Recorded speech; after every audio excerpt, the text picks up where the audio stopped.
முடிஞ்சிச்சு. அதாவது ஃபித்ரா உடைய அந்த அரிசியோ அல்லது அன்றைய அன்றாட வேலை உணவை நம்ம ஃபித்ராவை கொடுக்கணும்.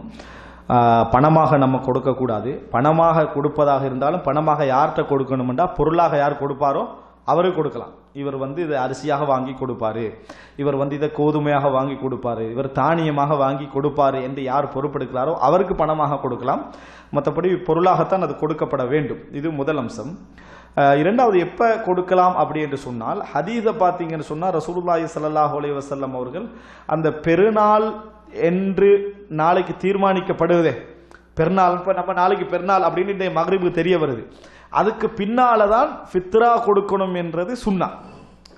அதாவது பிறை கண்ட பின்னால, நாளைக்கு பெருநாள் என்று இன்றைக்கு பிறை கண்டு கன்ஃபார்ம் ஆகுது, அதுக்கு பின்னால தான் நம்ம என்ன செய்யணும், அந்த ஃபித்ராவை கொடுக்க வேண்டும் என்பது சுன்னா.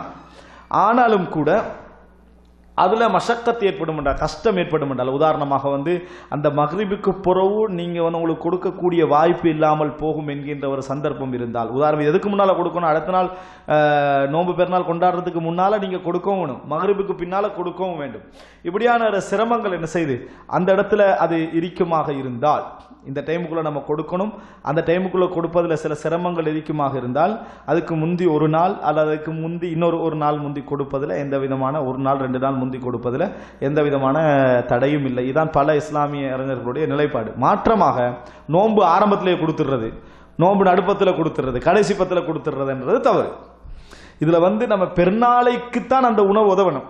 நம்ம கொடுக்கக்கூடிய உணவு பெருநாளைக்கு உதவணும். அதுக்காக வேண்டித்தான் நாளை பெருநாள் என்று பிறை கண்பட்ட பின்னால் அதை என்ன செய்யணும், கொடுக்கணும்னு சொல்றது.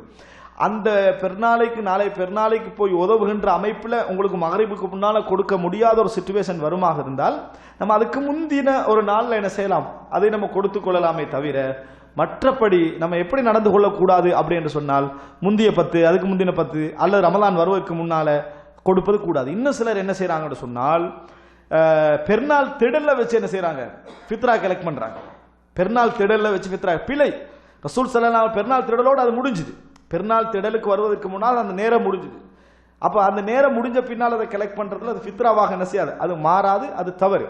யாராவது தவறு விட்டிருந்தால், மறந்துட்டாங்க, கொடுக்க கிடைக்கல, சந்தர்ப்பம் கிடைக்கல, அவங்க அது மாதிரி அமையல அப்படி என்கின்ற நிலை அவர்களுக்கு இருந்தால், அதை கலா செய்கின்ற அமைப்பில் எந்த செய்தியை நம்ம என்ன செய்யல பார்க்கல. அதை கலா செய்கின்ற அமைப்பில் எந்த செய்தியை நம்ம என்ன செய்யல பார்க்கல. எனவே நாங்கள் ஒருத்தர் மறந்த ஒருத்தருக்கு வேணுமெண்டா ஒருத்தர் சான்ஸாக என்ன செய்யலாம், அவர் எப்போ ஞாபகம் வருதோ அப்போ கொடுக்கலாம். ஆனால் ஃபித்ரா கலெக்ட் பண்றதை என்ன செய்யறாங்கடா, பெருநாளைக்கு பூரம் கலெக்ட் பண்றாங்க, பெருநாளைக்கு பூரம் 3-4 நாட்கள் என்ன செய்யறாங்க, அதை கலெக்ட் பண்ணக்கூடிய சூழலை பார்க்கிறோம். ஹதீஸ்ல அப்படி வரல, பிறை கண்ட பின்னால தான் அதை என்ன செய்வாங்க, கொடுப்பாங்க. எனவே அந்த நாளில் கொடுக்க முடியாத சந்தர்ப்பத்தில் ஒரு நாள் முற்படுத்திக் கொள்வதில் தவறு கிடையாது. ஆனால் மற்றபடி முழுமையாக முற்படுத்தக்கூடாது.